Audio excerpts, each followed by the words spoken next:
family lost a hero, they lost a champion, and the city of Lorain lost a public servant. We need to thank the men and women who serve us every single day, try to keep us safe. They run towards danger. They do it every single day. You never hear about it.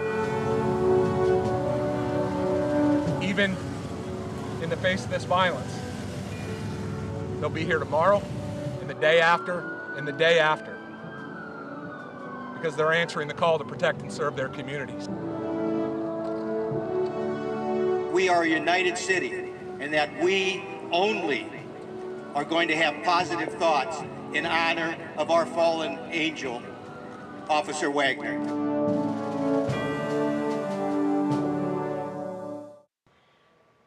Good morning, and right now we are taking a live look at the Liston Funeral Home in North Ridgeville, where a procession is set to begin in just minutes for fallen Lorain police officer Phillip Wagner. Hundreds of police officers have lined up to take Officer Wagner's body to a memorial service at Rocket Arena.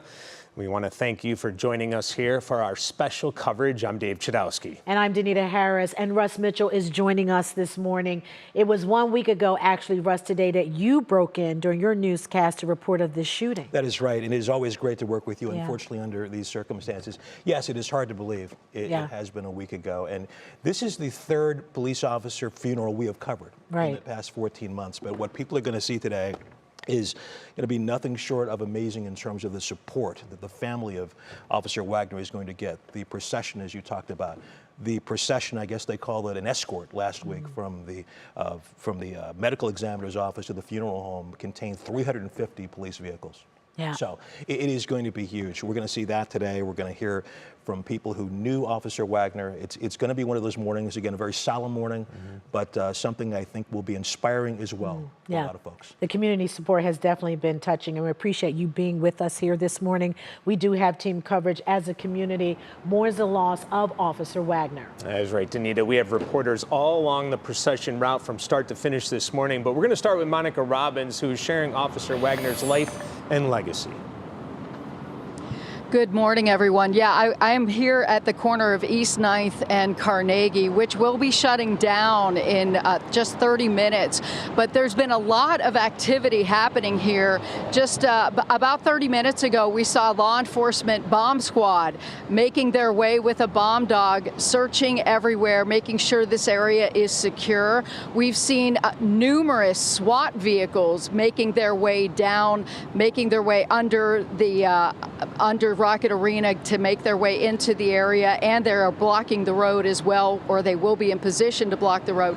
And you can see Cleveland Fire will be also getting in position and putting up the American flag for all of the police cars and the hearse to drive under, as well as Officer Wagner's family. So a lot of activity happening, but again, this road will be shut down in just 30 minutes. And let me explain to you why we're all here. Take a look. Officer Phillip Wagner, husband, father, hero, takes his final end-of-watch call surrounded by hundreds of brothers and sisters in blue, a loving family, and a community he spent his life serving and protecting. At just 35 years old, this North Ridgeville resident had already given so much to his country as a United States Marine, to his community as a police officer who didn't just wear the badge, but lived every single day by what it represented. His wife, Jessica, their 3 precious children. They'll never again hear his footsteps at the front door after a long shift. Never again feel the safety of knowing Daddy was home. But they will feel the comfort and protection of his family in uniform, and by those who understand the pain they're experiencing too well. Every officer knows the risk, but Officer Wagner was simply having lunch, just lunch, in his patrol car with Officer Peter Gale on Wednesday afternoon. 2 men doing their jobs, protecting all of us, when evil struck without warning. A gunman positioned nearby with what police describe as an arsenal of weapons opened fire in what can only be called an ambush. 3 officers wounded, 3 families forever changed. Wagner and Officer Brent Payne taken by Life Flight to Metro Health with critical injuries. Gail, wounded in the hand, was treated at Mercy Health in Lorain. Payne, released from the hospital, will recover physically, but every officer will carry the memory of Wagner for the rest of their careers. This was a man who embodied service. After his time in the Marines, he attended Lorain County Community College, then joined Sheffield Village Police in 2018 before coming to Lorain in 2022. When he graduated from the Police Academy in 2017, he earned the Top Fitness Award, always pushing himself to be better, to do more. Just 2 days before this senseless attack, Wagner earned his SWAT pin. 2 days, a career milestone that should have been the beginning of so much more. When Wagner made his final journey, he wasn't alone. Officers from across Northeast Ohio formed an escort, a sea of flashing lights, honoring a brother who paid the ultimate price. State Representative Joe Miller already announced plans to introduce legislation to designate part of State Route 6 as the Officer Phillip Wagner Memorial Highway, a permanent reminder of a life cut far too short. Officer Phillip Wagner was more than a badge number. He was a devoted father who tucked his kids in at night, a loving husband who kissed his wife goodbye each morning, not knowing July 23rd would be the last time. A Marine who served his country, a police officer who served his community, a hero whose legacy will live on in every life he touched, every officer he inspired, and every day his family chooses to remember not how he died, but how honorably and beautifully he lived. The final call. For Officer Phil Wagner, thank you for your service. Godspeed. Let's take it from here.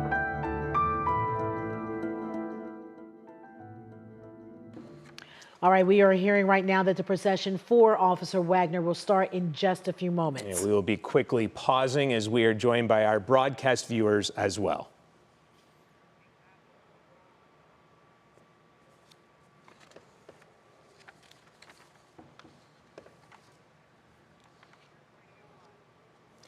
All right, you're joining us live right now. As you can see, officers there, the life and legacy coming out to honor Officer Wagner. Today, police cars lining up at Liston Funeral Home in North Ridgeville to honor him. Candace Hare is there this morning. And Candace, we expect the procession to start at any moment. Right, Danita, actually, if you take a look behind me, you guys may have seen it, but we just saw minutes ago that there were people up near the front of the funeral home and they were saluting. And I will say, having been out here all morning, if you are familiar with this area and know North Ridgeville, know Center Ridge Road, where this funeral home is located, this is a very well-traveled, busy road. And yet there's been something to say this morning about the stillness out here, the silence at some points. Everything here has been moving very methodically, very orderly, perhaps as you would expect, with a service of this magnitude getting ready to take place. The first people who came out here to line the roads and support arrived just after 4:30 this morning, hours ago. They came with a sign that said, "Rest in peace, Officer Wagner," and also said that they support all the men and women who work in law enforcement to help protect the community. And we have seen more and more people coming out just over the last few minutes. People of all ages, children, have been out here as well. We've seen people have the thin blue line flag. We've seen the Marine flag being flown out here as well. Of course, Officer Wagner died 35 years old, but he served with the Marine Corps before his time with the Lorain Police Department. And just maybe 20 or 30 feet away from me, there are officers, members of law enforcement, who are now getting on their motorcycles. They've been waiting here for about an hour or so, and they are getting aboard. So just another sign that we are nearing the time when this is going to be getting underway. But for now, I'll send it back to you guys in the studio. Hello. All right, Candace Hare live this morning in North Ridgeville. A lot of tears and chills right now as we continue the tribute here this morning. All right, Candace, thank you. And good morning, everybody. Russ Mitchell here with Anita Harris and Dave Chudowski as we begin our coverage of the procession of Officer Phillip Wagner as it makes its way from Liston Funeral Home to Rocket Arena this morning at 11 o'clock. That service takes place at 11 at Rocket Arena. That's where we find David Greenberg, who has the latest from there. David, good morning to you. Yeah, Russ, good morning to you as well. Like you said, that procession will end here outside Rocket Arena, and it has been a relatively slow morning in terms of some of the activity that we've been seeing out here, but it started to pick up here in just the last few moments since the sun's come up about a half an hour ago or so. I'll step out just to kind of give you a look at what the scene looks like here outside Rocket Arena. Again, those doors open to the public this morning at 10 a.m. They're being asked to enter through the Cliffs entrance here, which is on the north side of Rocket Arena. Recommended parking is just down the street at East Gateway. That's 650 Huron Road, and you can see another Cleveland police car just kind of going by. That's kind of been the scene out here this morning. As Monica mentioned a little bit earlier, we saw a member of the bomb technicians unit with a bomb sniffing dog out here just patrolling the area, making sure that it's safe for everybody who's been coming in. And it has been an all hands on deck from top to bottom, from Cuyahoga County out here, Cleveland Police we have seen as well, but also for members of the Lorain County Sheriff's Department who are pulling double duty, I guess you could say today, as they along with so many other agencies are going to be assisting the Lorain Police Department so that they can come here today and pay homage and pay their respects to fallen Officer Wagner here today. Just want to list off 13 different agencies that are going to be helping out from not only around Northeast Ohio, but from around the entire state. Amherst Police, Elyria, Avon Lake, Avon, Sandusky, Perkins, Ohio State Highway Patrol, Cuyahoga County Sheriff's Department, Erie County, Henry County, Lorain County, Medina, and Ashland. So you can see that this is stretching far and wide. The law enforcement community has come together in this incredible time of tragedy to rally around one another, to show support for one another. And that's what we've been seeing from here in Cleveland all the way to North Ridgeville, where the Liston Funeral Home is, as well as the city of Lorain, who really has some heavy hearts this morning. And we just want to wish our deepest condolences to all of them. And of course, we're going to continue to keep you updated with the latest out here outside Rocket Arena, as again, Russ, that procession is set to end here so people can pay their respects. Okay, David, thanks so much. Again, that procession expected to take about an hour, and as you said, the funeral service begins at 11 o'clock. We will see you throughout the course of the morning. Thank you. And as the procession begins this morning, several roads are going to be closed. Yeah, for a closer look at the route and also what roads will be affected. We're going to bring in Brissa Bradfield. Brissa? And guys, several roads will be affected. This will impact several people's morning commute. Do you want to take a look at the big picture map right now? We are tracking 2 accidents this morning. Now, thankfully, neither of them are in the path of the procession. If we head on over to North Ridgeville right now at Liston Funeral Home, again, that procession set to take off here sometime soon, right around 7:30, which we just passed. They're going to head on out. They're going to take a right out of the funeral home, head on Center Ridge Road. From Center Ridge Road, they are then going to head southbound here on Lear-Nagel Road. And from Lear-Nagel, they will then head onto Lorain, and from Lorain, they're going to head on to 480 eastbound. Now, some of this may sound like common sense if you are a new driver or someone who is just heading out on the roadway. We do want to let you know of some procession etiquette for you. If you are passing the procession or you come in the path of the procession, make sure that you get off to the side if you can and let them pass peacefully. Remember, no honking, and do not act like you are upset with them. Those people in the procession are going through a lot. So we'll continue to track the procession as they make their way into downtown Cleveland. Guys. All right. Thank you, Brissa. You know, ever since this has happened, I got to say, when we do these things, what's always remarkable to see about the people in Northeast Ohio is the outpouring of community support, the prayers, the standing outside of the police department, you know, letting them know that they are behind them 100%. Exactly. It's right. It says 7:44 right now. I know people have been out since about 5 o'clock this morning waiting. Yeah. As we said earlier, the procession, I guess they called it the escort from the medical examiner's office to the funeral home last week of Officer Wagner contained about 350 police vehicles.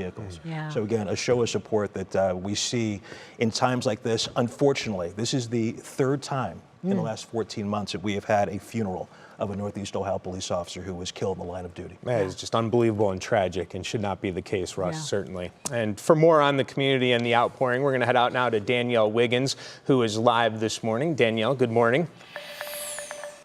Well, good morning to you, Dave, Danita, and Russ. I'm outside the Lorain Police Department here on West Erie Street, and about 10 minutes ago, we saw 12 Lorain police cruisers with their lights flashing leave the Lorain Police Department, and it was a touching and somber and emotional moment. Now, right here behind me, you can see the memorial for Officer Phillip Wagner continuing to grow. Adorning this Lorain police cruiser, you have flowers, you have stuffed animals, you have cards, you have all of these things. And in fact, the sheriff's office, the Lorain County Sheriff's Office, they are on duty. And in fact, law enforcement from around the state are stepping up and standing guard so that officers for the Lorain Police Department can mourn together. Backup in law enforcement comes in multiple forms. On the scene of an emergency, on the trail through tragedy. The city of Lorain will be taken care of. There's going to be law enforcement agencies from all over the county and adjacent counties taking care of the safety of the communities of Lorain. And this week, when the Lorain Police Department has to say goodbye to a brother killed in the line of duty. You're faced with such a daunting task. It makes you realize that sometimes in some jobs you just can't do on your own. Starting Tuesday evening, the Lorain County Sheriff's Office will take over duties for the Lorain Police Department. We all stick together. As their 130 employees prepare to attend the public memorial of Officer Phillip Wagner. I feel honored being able to come into the city and stand for them while they do their honoring of their fallen brother. Officer Wagner was one of 3 Lorain police officers shot last week in an ambush-style attack. 2 survived. Officer Wagner died the following day at Metro Health Hospital in Cleveland. His memorial services are being held Wednesday at Rocket Arena. Sergeant Damian Rodriguez with the Lorain County Sheriff's Office says the city is in good hands. The general public shouldn't have to worry about any safety issues and concerns for the city. The Sheriff's Office would do its best to make sure that all avenues of crime are suppressed, and we take care of them in that aspect. It's essential backup provided for a community in mourning. And speaking of that backup, the Lorain County Sheriff's Office, I just saw 2 cruisers leave the Lorain Police Department here, pretty much looking like they are going to patrol the streets here in Lorain. Now, in addition to the Lorain County Sheriff's Office, 12 other outside agencies are on duty through Thursday. And Russ, many of them are sacrificing their time off to be here to serve the city. Danielle, I know you've been there for the past week every day, and you've covered this memorial. Give us some perspective. How has this grown in the past week?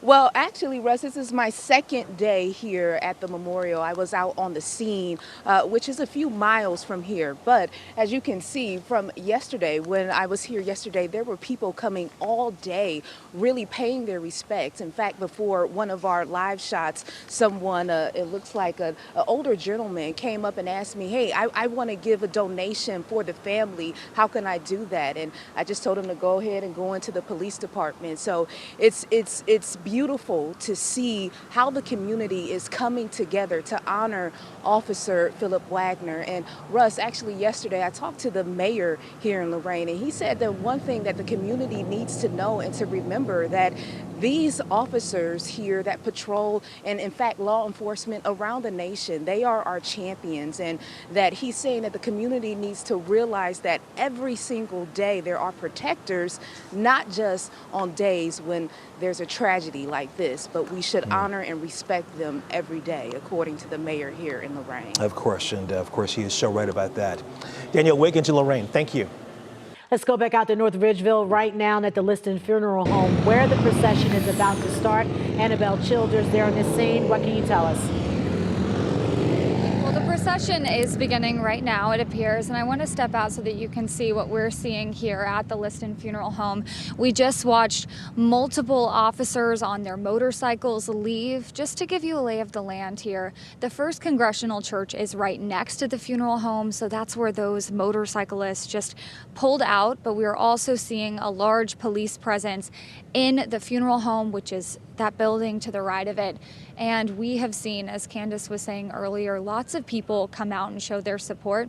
I was just speaking earlier this morning with 3 sisters who say that their nephew is in the Lorain Police Department. He works there, and they were talking about just the massive emotional impact and the weight that the entire city and community is carrying. So people just want to be here. They want to be here to show their support. Right now, it's very quiet. I see one woman holding her hand over her heart. We're seeing people hold flags, wave them, while there are also flags lining Center Ridge Road for this procession route. We are seeing some SUVs that appear to be about to leave this church parking lot, and then it looks like the hearse will be pulling out of one of the driveways of the Liston Funeral Home, but we expect that to happen very, very soon. Annabelle, you said something, Candace Hare had mentioned that usually is a very busy area, but on today, there is a touching stillness around everyone, a quietness, if you will, as they are honoring Officer Phillip Wagner. And it is so good to see people coming out today to show their genuine support of not just Officer Wagner, but the whole police department. Absolutely. It is just very emotional, and you're seeing right now that officers are now pulling out of the Liston Funeral Home. You can see the Lorain Police SWAT vehicle. They seem to be lining up so that they can all move as one down Center Ridge Road. Traffic has completely stopped, and we are seeing definitely a somberness and stillness as people try to respectfully just watch and support this police department. All right, Annabelle Childers, as we see the procession starting to begin, we're leaving the funeral home and people lining the streets, Russ, as you were saying, and have been coming out since this all happened. Right, about 5:30 this morning, I believe, people started lining up, and you're going to see that throughout the route this morning. Right. Yeah. 130 members of the Lorain Police Department will be there to pay their final respects today. Other police departments covering for Lorain this morning. That is correct. And joining us here in the studio is Sergeant Todd Vogler. Sergeant Vogler has been in law enforcement since 1996. Sergeant, thanks for coming in today. It's my pleasure, sir. We appreciate it. As we watch this right now, just kind of give us an idea of how important it is for police officers to come out on a day like this to support their fallen brother. Well, when an officer dies, it's just not that officer. Part of society dies. And so we come together in solidarity to show respect, not just to the department, but more importantly to the family. I think that really only the family truly understands the immense sacrifice that has been paid to ensure that our society moves forward in a civilized manner. But the Lorain Police Department, neighboring agencies, and the family, they all are joining a very unique fraternity now in solidarity and trying to negotiate a tremendous loss, a tremendous amount of pain. And so you have organizations that step forward to try to help them out with that. And Todd, you're from the Greater Cleveland Officer Memorial Society, and part of your mission is to make sure that these officers are not forgotten. It's not just about today, but in the days to come. Correct. That's our promise. Yeah. And we do what we have to do to keep that promise. So I've talked to many members of management of different agencies. I've talked to fallen officers, the co-workers of fallen officers, and siblings and wives and mothers. And although their concerns may differ slightly, the one common thread that has been consistent is they want to make sure that their cousin, their brother, their father, their sister, whatever, the fallen is not forgotten. And so the Greater Cleveland Police Officers Memorial Society, that is our mission, and we do not fail at it. From North Ridgeville, where they're at, to downtown Cleveland, looking at about 18 miles, somewhere in that range. And as we continue to watch here, Todd, unfortunately we've covered and you've seen far too many funerals for officers killed in the line of duty. What support do you offer the families and fellow officers? So first and foremost, I don't think you have to have a PhD in psychiatry to help somebody through the grieving process. But we've partnershiped with Cornerstone of Hope. It's a counseling service that specializes in the grieving process. They would come in if there's a shooting at your workplace. They would come and provide counseling for that. We make sure that the officers at Lorain will know about Cornerstone of Hope, make sure that the family knows about them. We make sure that We go to every gravesite during Police Week and put a marker on each gravesite. We go forth and touch base with them, make sure that they are participatory with knowing that somebody does care. As we continue to watch the procession here as it heads toward Rocket Arena, Sergeant Wagner, let me ask you, we talked about this, and as we see this parade, if you will, this escort of the body of Officer Wagner headed to downtown Cleveland. We hear, and as Danita and Dave, you were saying, there will be moments of silence along the route where people just stop and pay their respects. But Sergeant Wagner, let me ask you this, and we've talked about this a bit. 130 police officers work in Lorain. What is it like for a police department? What do they go through after something like this happens? There will be a pivotal change in behavior. There will be a pivotal change on behalf of management. There will be a significant change in patrol tactics. It will be part of a learning process, not just for Lorain, but for that whole area. So Lorain is deeply hurt by this, I'm sure. But neighboring agencies are also going to be tremendously affected by this loss. So right now, everyone's busy. Right? And there's somebody walking up to somebody saying, do you want rounded edges on the casket or do you want square? Do you like these flowers or these flowers? Right now, everyone's very busy. In the very near future, things will become a lot more quiet and things will become silent. And you'll see a level of pain that's presented to those officers that work there. And is there an atmosphere in that moment, I want us to stay right there, where officers feel comfortable, I need some help. I need some help processing this. I need some help in getting my mind around this. You know, it's very interesting because when I got into law enforcement 30 years ago, that was not encouraged. Was not encouraged at all. And we saw a tremendous change in belief structure from departments, and the state of Ohio has actually changed their attitude where they're worried about officers' mental health. Yeah. And so there's no doubt in my mind that the management of Lorain will be talking probably to every officer saying, do you want help? Do you need help? 30 years, 20 years ago, even 15 years ago, that idea was there, but it wasn't pursued at all. Now it's aggressively pursued for officers' mental health. It is needed. It is definitely needed. They are heroes. How difficult is it for these heroes to come to work after this happens? Well,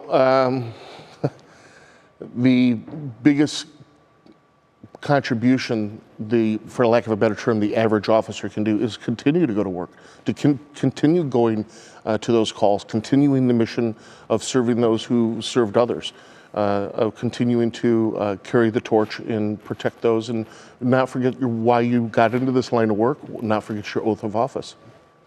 As we watch this procession right now, something different about this particular service strikes me as opposed to the services we saw for Officer Jacob Durbin in May of 2024 and Officer Jameson Ritter back on July 5th of 2024.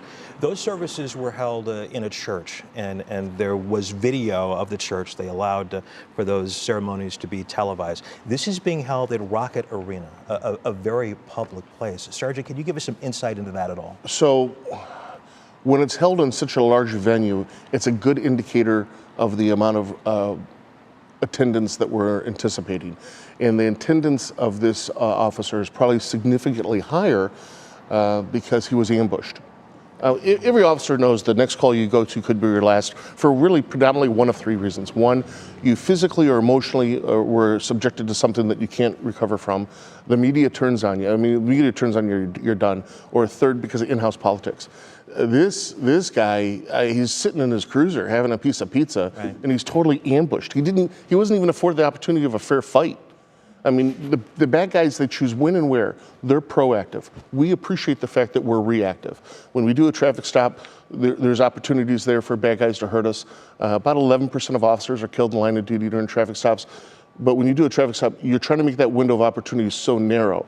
This window of opportunity, because he was ambushed, he didn't have a fighting chance. So naturally, I think the law enforcement community understands that, and you're getting a reaction, which is a large attendance. All right. Well, we're going to go now to our Lindsay Buckingham. She's standing by on Lear and Nagel Road right now. Good morning, Lindsay. Good morning to you. We are on the corner of Center Ridge and Learnagel. That is where the procession just passed by. As you're taking a live look right now, you can see people still sort of gathered. There is the North Ridgeville Fire Department. There's also the Westlake Fire Department here earlier. I want to say we saw hundreds of law enforcement vehicles, motorcycles, and spectators that were lined up here on Center Ridge and down Learnagel. And we've experienced a wide range of emotions from people here today, whether it was anger about why this happened or sorrow. I talked to one gentleman who drove from Buffalo. He was in tears and he said he just wished that this would stop happening. And as people sort of disperse, it's really sad. It's solemn, and it's also something where no one wants to be here because of what it means, but everybody shows up because it's the right thing to do, to line the streets and honor a fallen hero, guys. It is a beautiful, beautiful, heartbreakingly beautiful show of respect. And that's what is needed at this time. And one thing I just saw in the video, and something that was mentioned earlier, not just adults are out today, but children. Children, Todd, children are out witnessing this as well. What is the importance of that? Well, I mean, the biggest thing as a parent you can teach them is to how to proceed with society without you. Yeah. So a parent is trying to teach. You know, there's a lot of things in our society that we really don't discuss well, and death is one of them. So I think if you have to teach your children about anything, death is probably going to be one of the cornerstones of teaching them that our time is very limited. And here you have somebody who had a family, had three beautiful kids, and he was taken to ensure that we can go on safely. I think that's what those parents are trying to teach those kids by seeing this procession. It's an issue of respect. You're teaching respect. Teaching respect. I said his SWAT, he just received, Officer Wagner had just received his SWAT pin a couple of days before this happened. How big a deal was that for him? That's probably a long-term goal, a career endeavor of his that he probably worked on for quite some time. To an officer to attain a SWAT position is right up there with you saying, I want to have 3 kids, you know? Right. I assure you, with all the vigor that's in the constitution of my soul, that he worked diligently to achieve that goal, and he got that SWAT pin about 2 days before it occurred. Lindsay had mentioned someone coming in from Buffalo. Right. And that adds to the insight that you had mentioned of how many people are truly going to be downtown today. I would be surprised if we don't see officers from Canada. Because they come down for our parade, and we go up for their police. They have their police week is like opposite of ours, right? So we go up, the Greater Cleveland Police Officers Memorial Society, we go up there for their police week. They come down for ours. We have a very healthy relationship with them. I'd be surprised if we don't see Royal Canadian Mounted Police from Canada show up today. Wow, that is something. It is 8:02 on this Wednesday morning, along with Dave Chudowski and Danita Harris and Sergeant Todd Vogler, Russ Mitchell in the WKYC studios. You're watching our coverage of the procession of Officer Phillip Wagner as his body is taken to Rocket Arena for a funeral service, which is set to begin at 11 o'clock. Yeah, we're going to check in with Monica Robbins. She's standing by with more details on how the traffic is moving, what you're seeing there now, Monica. Good morning, everyone. Yeah, the traffic is no longer moving. About 10 minutes ago, you can see the Cleveland Fire Department actually shut down East 9th right now, except for police cars that are going into the memorial service. West Carnegie in front of Progressive Field is shut down, and first responders always back each other up. You can see the fire department just minutes ago placed the American flag in the center of Carnegie that the procession will actually go through. And, you know, everyone sees the American flag. It drapes the officer's casket throughout the service, throughout the procession. Before the final burial, the flag is ceremonially folded into a triangular shape and presented to the family. This you've seen in military tradition. And I'm not sure if you know this, but the triangular fold has roots dating back centuries and represents the cockade, which was the hat worn by Revolutionary War soldiers. And the folding method connects the ceremony to America's military heritage and the long tradition we have of honoring those who serve. And the flag presentation serves as a tangible symbol that the family can keep, and it represents their loved one's service to the community and their country. And just in case you haven't seen, all the way down East 9th Street, there are red, white, and blue, and then blue ribbons tied to the trees to welcome this procession all the way down where they will turn into on Boulevard and go into Rocket Arena for the memorial service. So already you can tell that there is a very, very somber feel already, and you can also tell that everyone is right. Sergeant Vogler is right. Lindsay is right. We're seeing SWAT vehicles lining the right side of the road from all over the state already. There are several cities here represented and from out of state as well. And Randy, can you take a look at this? I want to show you these uniforms. Everyone here is in their dress uniforms. These dress uniforms are very, very important. And I want you to notice the blue line on the side of the pants. That is the blue line that everyone talks about, the thin blue line, and that represents the separation between calm and chaos with what the police represent. And also, just a little bit of history, it also comes from the British soldiers' uniform from when they were in battle in the Crimean War. So there is representation there that goes back history, in history, and that's what it's for. I also want you to know that the officers have to buy these uniforms themselves, and they are an incredibly expensive uniform. So they are wearing these uniforms out of the utmost respect for their brother in blue. And this means so much for the family, and this means so much for them to be here at this memorial service. And again, for the folks in Lorain, as David had mentioned earlier, the Lorain Sheriff's Department is taking over. They have the community's back. They are taking over for the police department, so the 130 members of the Lorain Police Department can be here to represent and pay their respects to the Wagner family and Officer Phillip Wagner. Back to you. True brotherhood. Yeah. No question. Excellent insight there. Monica Robbins live for us downtown, and we saw the traffic and what is happening live there downtown. But for more, let's head over to Brissa Bradfield. How are we looking downtown traffic-wise, Brissa? Well, downtown, things are starting to definitely slow down, as we just heard from Monica there. But right now, we are really starting to see a slowdown on Lorain right before folks get onto 480, which to me sounds like that procession is just about to get onto 480 and head into those eastbound lanes for them to travel on through downtown. Now, we don't know the exact route on how they're planning on getting off of 480 and into downtown. But again, most of that slowdown that we are seeing right here is off of Lorain before we get onto 480. That red means most cars are completely stopped right now. Again, indicating to me that the procession is making its way onto 480 so it can get into those eastbound lanes and make its way through down. And of course, once it gets to downtown, there are several road closures all throughout near Rocket Arena. So a heads up for drivers passing through that area. We do want to head on over to Annabelle Childers now, who is outside of Liston, outside of that memorial home right now.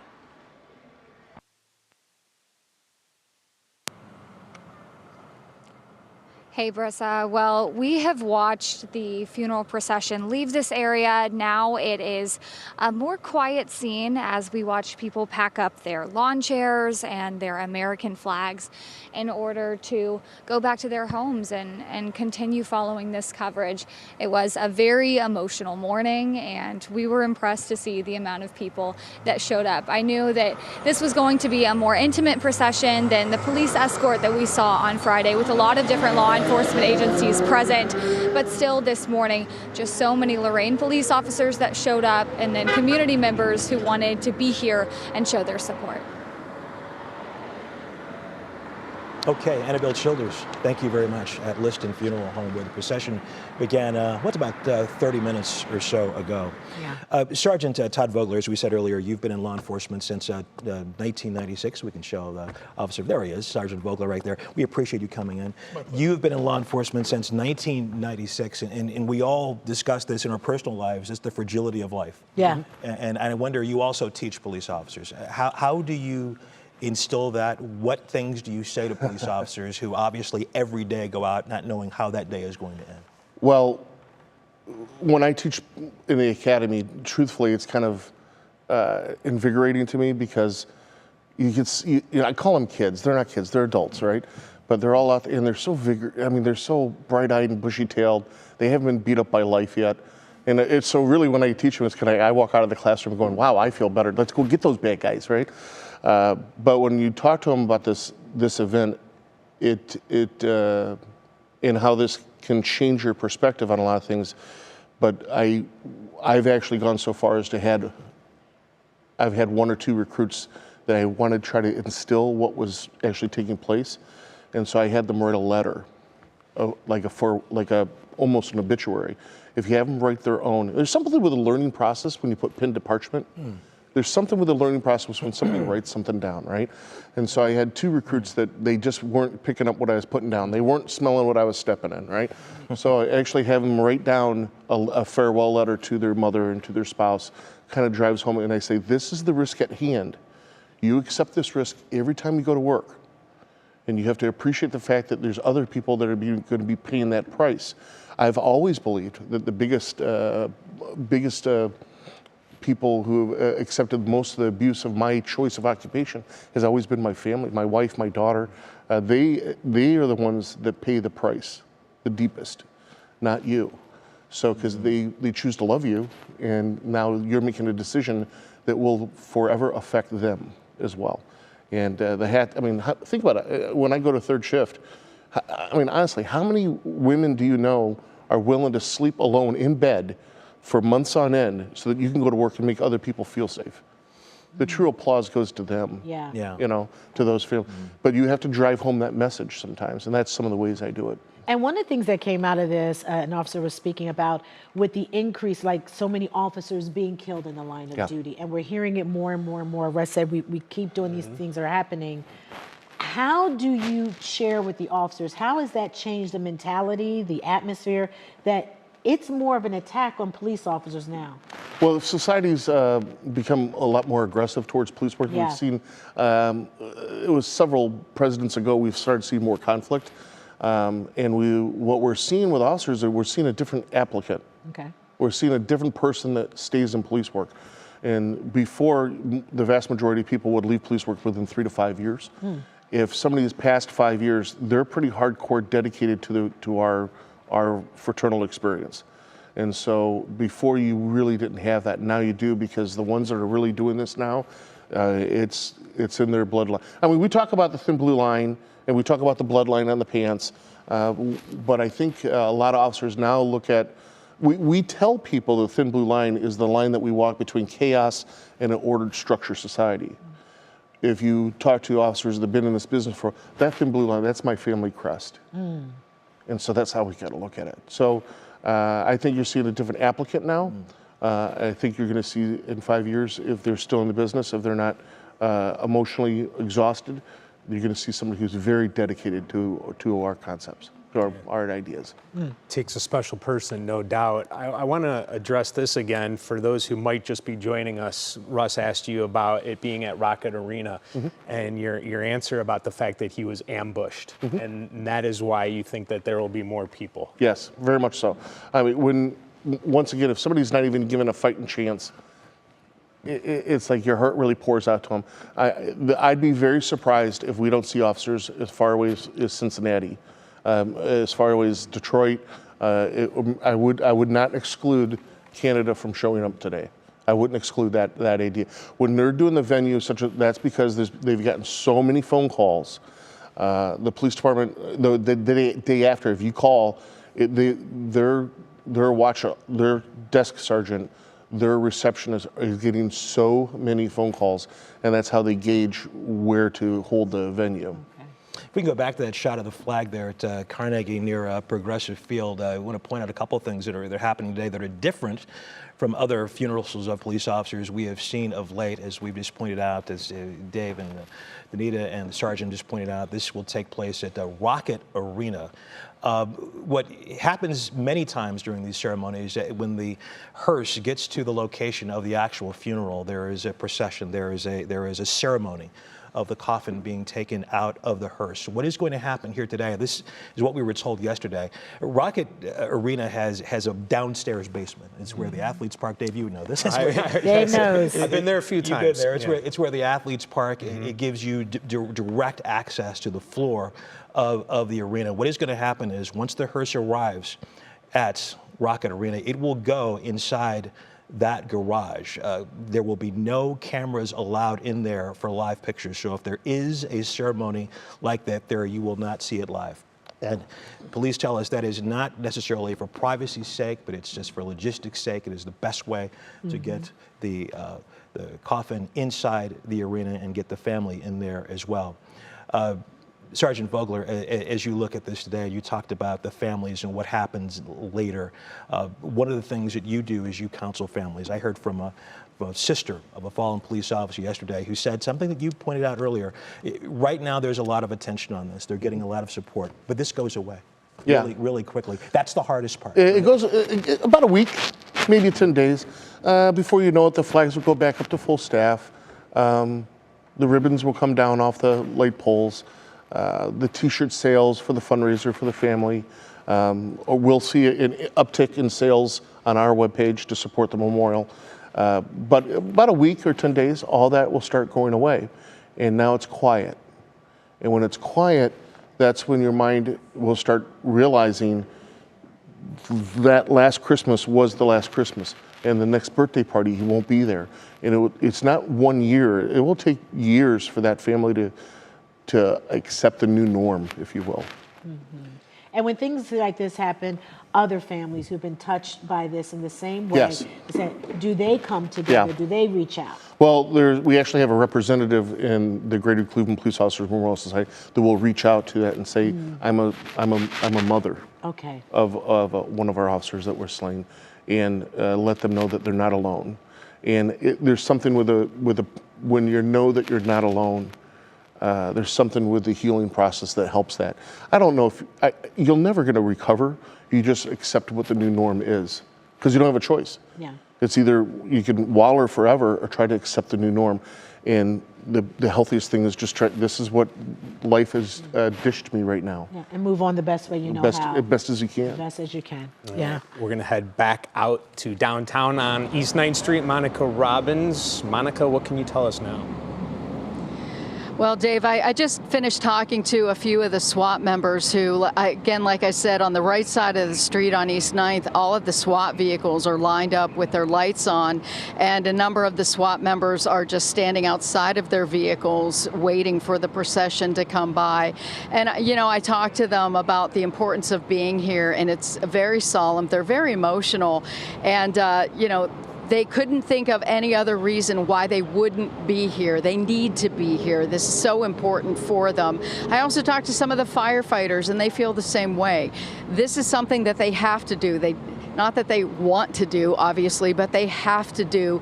They have to show their respect to the family, and they have to show their respect to the profession, and obviously they have to show their respect to Officer Wagner. A couple other things I want to talk to you about. You know, you'll see this when the memorial service starts to take place around 11 o'clock, but, you know, the color guard, you're going to see them walk in and carry the flag.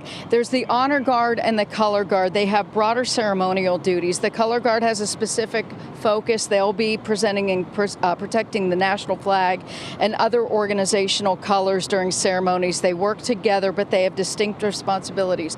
The other thing most of us have always seen, the bagpipes. You can't ever miss the bagpipes, but there's some history behind the bagpipes. They've become a significant feature at police funerals and memorial services, and the roots trace back to the mid-1800s when the Irish and Scottish immigrants found work in police and fire departments, and these communities brought their cultural traditions, including bagpipe music, to their new roles. And what you might remember is the Great Potato Famine. Massive numbers of immigrants came to the East Coast, and there were jobs that were very, very hard to find, and the immigrants took whatever work was available, and those included the dirty and dangerous work, and believe it or not, those positions were often firefighting and police work that other people avoided.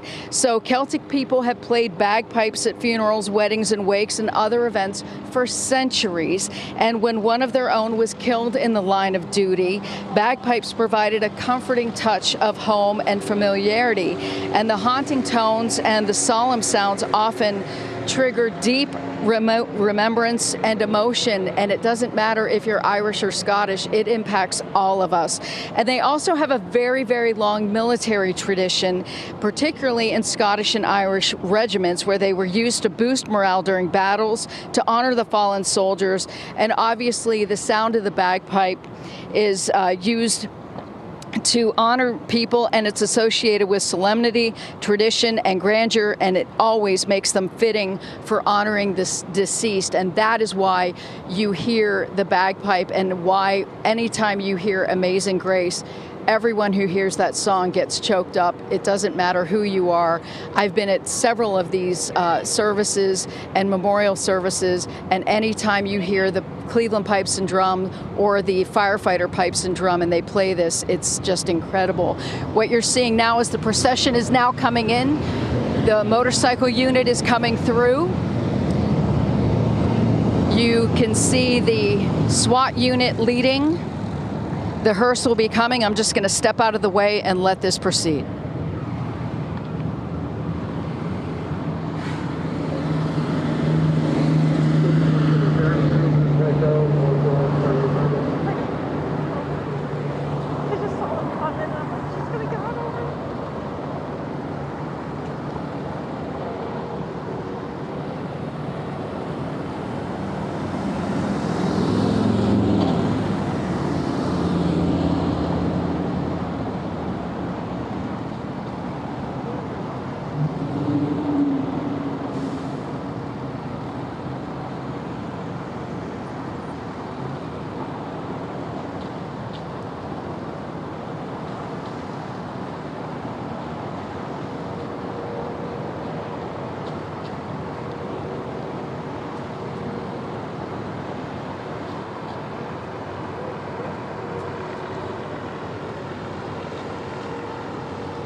Obviously, you can see there's a number, all of these vehicles in the beginning, all Lorain police vehicles.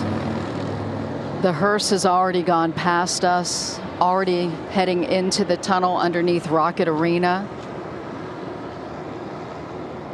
Multitude of Lorain police vehicles. Like I said, there were 130 officers who are attending this memorial service today. All of their lights in blue.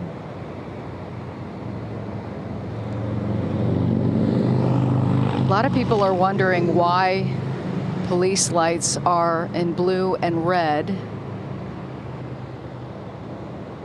The obvious reason, red always indicates emergency. Blue lights were added in the 60s and 70s because, for a couple of reasons. One, they're easier to see in the daylight. Monica, as we check right now, people with color blindness can see them. Pardon me, Monica. Thank you for that insight. We wanted to point out here, we were talking about the tunnel where the hearse and other vehicles are going in underneath Rocket Arena. This is what we were talking about right here. This is, again, right next to the arena.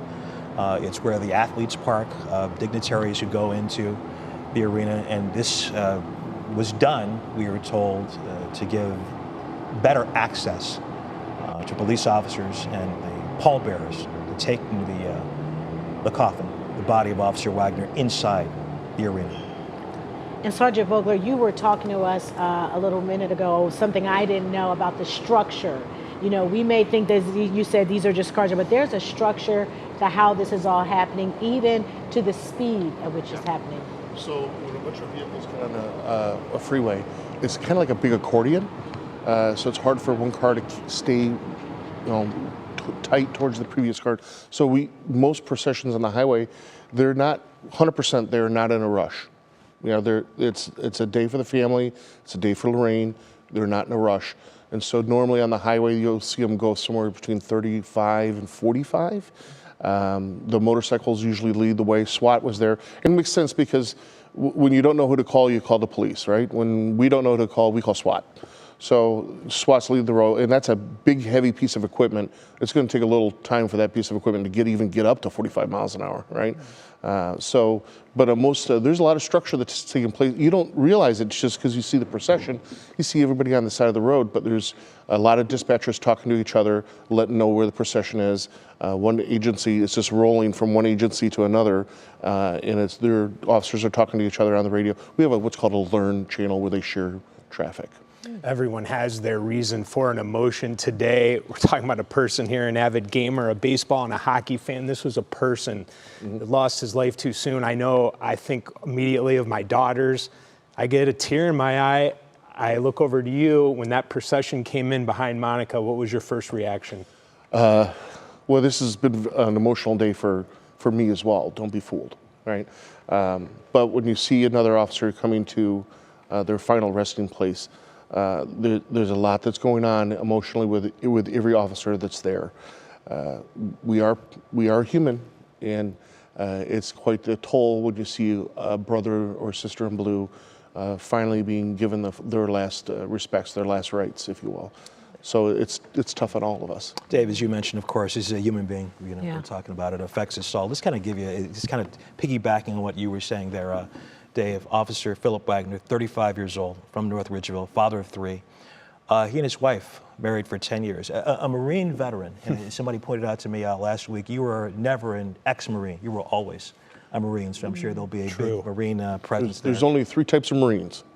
A former Marine, an active Marine, and a dead Marine. There's no such thing as an ex-Marine. You'll offend a Marine pretty quick. Of course. If you call him an ex-Marine. No such thing. I'm sure there'll be a large Marine presence there as well today. Dave, as you pointed out, he was a gamer, a baseball and a hockey fan. We pointed out the fact a few minutes ago that he had just received his SWAT pin, which was a big accomplishment for him 2 days before this happened. And you were saying, once again, this is being held at Rocket Mortgage Field last week. If you're just joining us, and we've talked about this stuff before, but it bears repeating. This is different from other police services we have seen. This is open to the public at a large venue, Rocket Arena. And you were saying, Sergeant Vogel, you think part of that is you think the outpouring of support from the community and others will be actually larger this time because of the way that Officer Wagner was killed. Yeah, I mean, when a guy's just sitting in his cruiser eating his lunch, he's taking a break, he's with a colleague, and you have somebody with a rifle from a distance. It's a cowardly attack. It's a vicious attack with prior calculation. So that person put time into making sure that that rifle was zeroed. He took time in loading the magazines. There was prior calculation that took place there. And this guy, all he was doing was just eating his lunch. So that drives home the very idea that this could happen to any one of us and that we have to stand in solidarity. And so I think you're going to see a larger response from the law enforcement community locally and beyond. And that's probably why they're using the arena there. What would you suggest people do? Today we see all this support, but what is the person who's watching right now? I want to make a difference. I want to help. This has impacted me. What is something community members can do moving forward? Well, there's a couple of things you could do. One is try to be a little bit more active in your community. There's a concept of giving. Mm-hmm. I think charity work is very important, and I don't think you'd necessarily have to donate to this charity or the other. Donating blood is fantastic. As long as you're doing something to tend to your community, I think that you're helping out. As far as us, If you want to help that family, I'm sure that there's a T-shirt thing that they're doing, a fundraiser, where all the proceeds go to the family. I want to say that pre-sale ends in 9 days, I think. If you want to help the law enforcement community as a whole, you could join the Greater Cleveland Police Officers Memorial Society, buy a T-shirt, buy one of our paving bricks.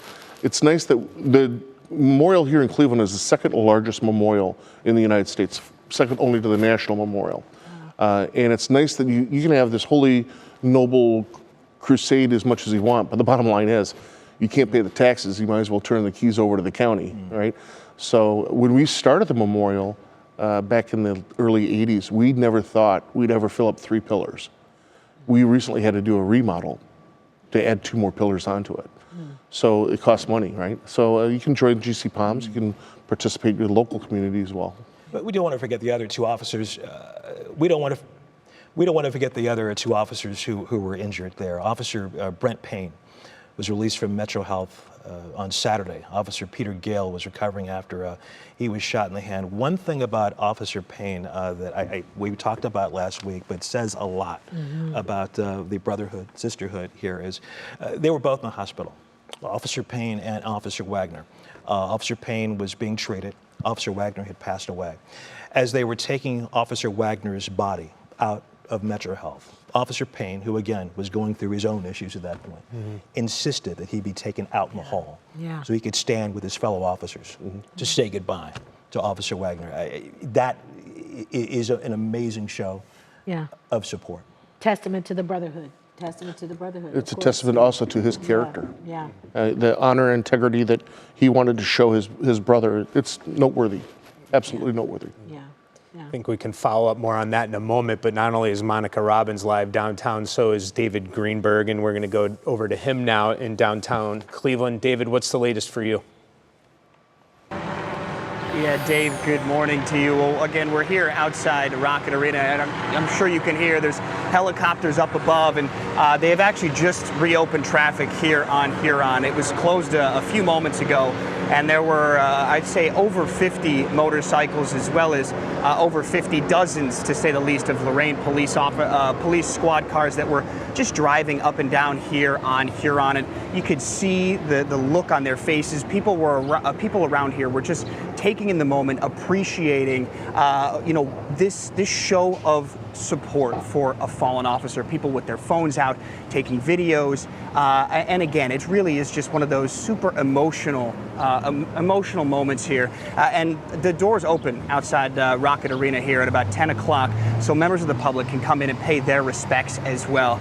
And again, I've been talking with some people who've been out here this morning, and one man said that he was just, out for a morning bike ride and was asking what time it opens because he wanted to come back and show his support and come inside. And he said that he was going to go home and change and put on a pair of blue jeans and a blue top to show his support for the officers here. And I can tell you that support has been coming in far and wide. I've been talking to people who were out at the vigil last week, and early hours of the morning, overnight from rain, those candles had burnt down, and one councilman had come in and he wanted to get there early and make sure that those candles always stayed lit because it was about that memory. And I think if you talk to any of the officers here and you check in on some of them, they say they appreciate the support so much right now.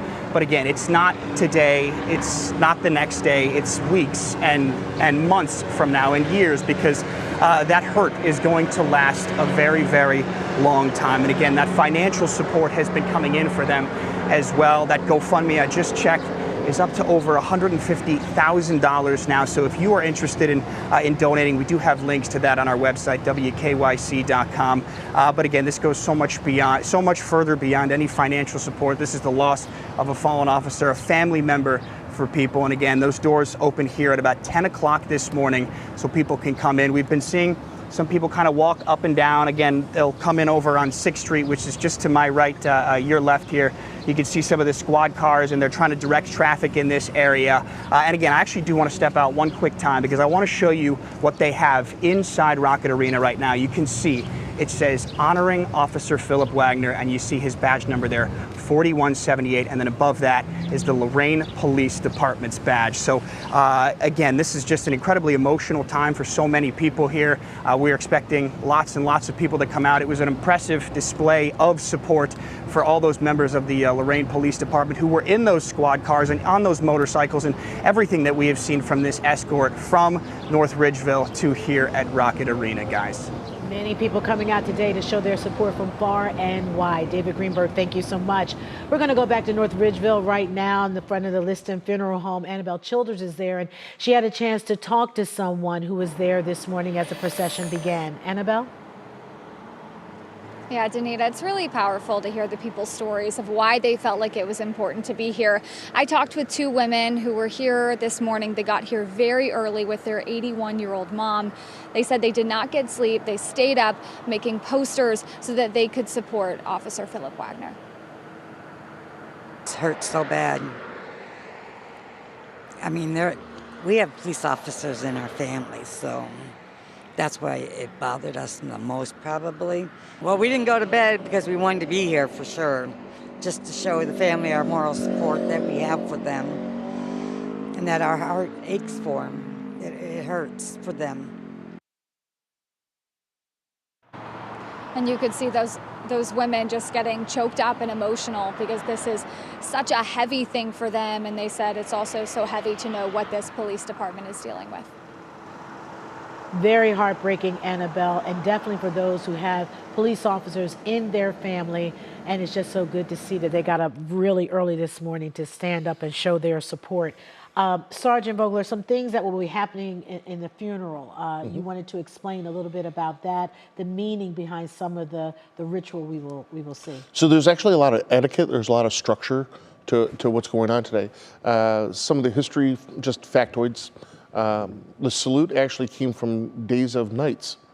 You'd salute with your right hand to show that you're unarmed, and it was raising a visor so you could see who I am. It was an issue of respect, right? The 21-gun salute, they're going to have a 21-gun salute today, probably with shotguns, could be rifles, but it was going to be a 21-gun salute. That actually came from the Navy. When a ship would come into a harbor, they would have all 10 guns on the port and the starboard side of the vessel, and they'd discharge all 10 guns, and the harbor, acknowledging that they're not of hazard, would respond with one shot in return, so the ship could come in without a hazard. Without being a threat to anyone. That's the history of the 21-gun salute. You're going to see a lot of canines out today as well. The canines, not just the bomb dogs, but also search dogs and bite dogs that we have.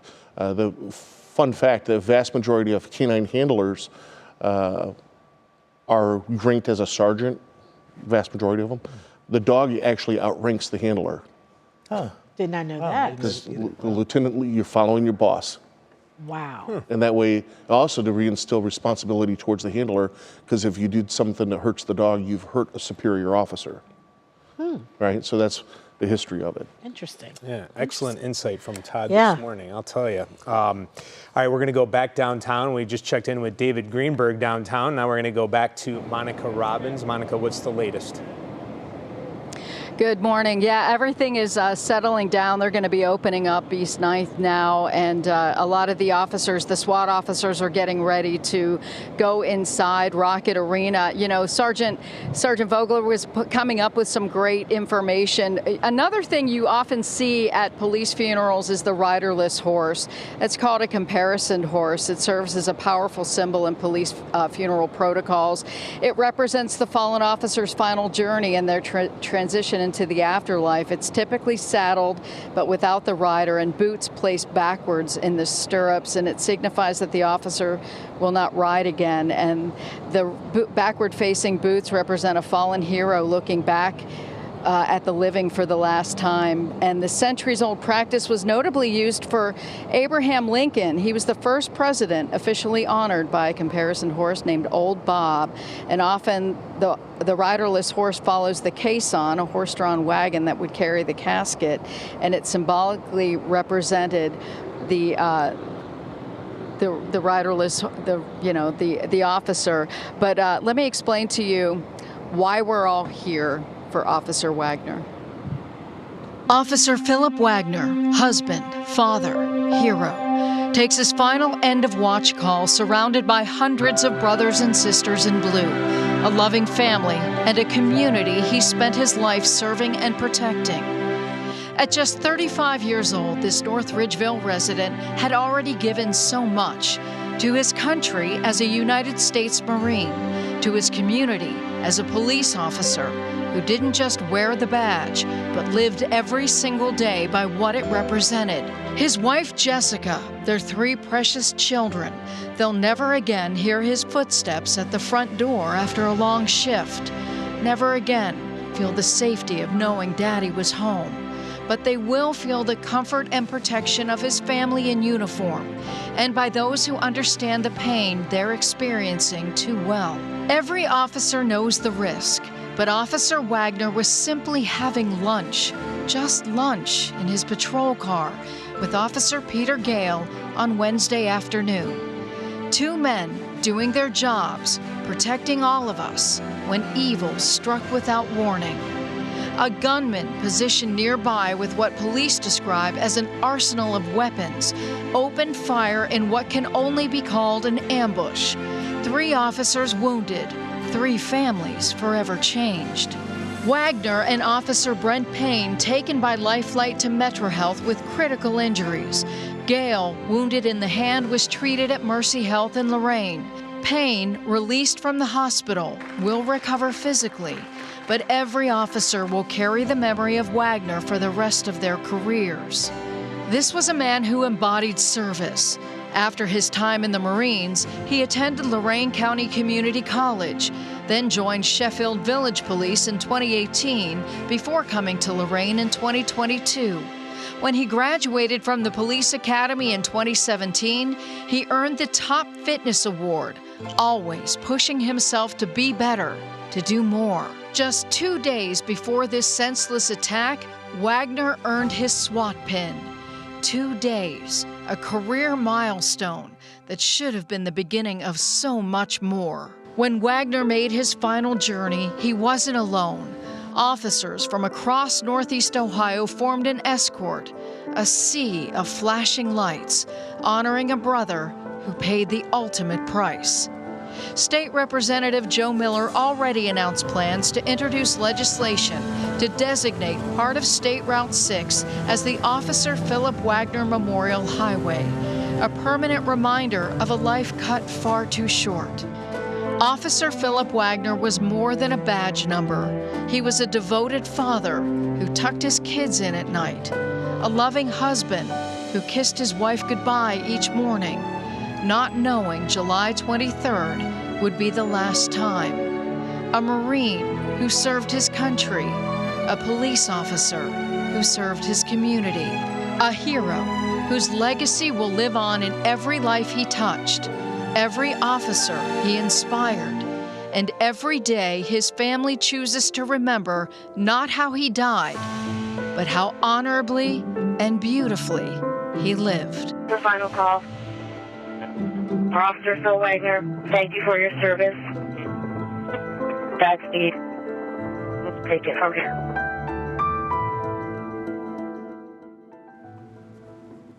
What a tribute by Monica Robbins, and we'd like to thank all of our reporters that were out there today. This is not an easy story to cover, and they all did an excellent job bringing this story home for everyone. Russ, you are going to have a busy morning. Yeah, I'm going to give you the rundown of what's going to happen later on today. Sergeant Todd Vogler, if you'd stick around for us later on today, we'd appreciate it.